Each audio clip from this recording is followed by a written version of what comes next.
Did you know in Japan there's a train that wasn't supposed to exist? They call it the midnight train, and it only appears after the last scheduled train leaves the station.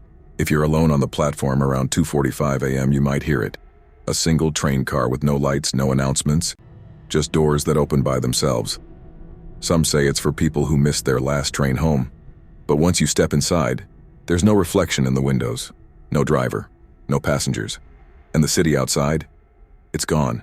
Just black tunnels stretching forever.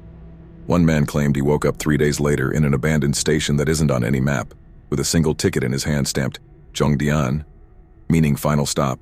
So next time you're at the station late at night and a train comes when it shouldn't, don't get on. It might not be heading anywhere you can come back from.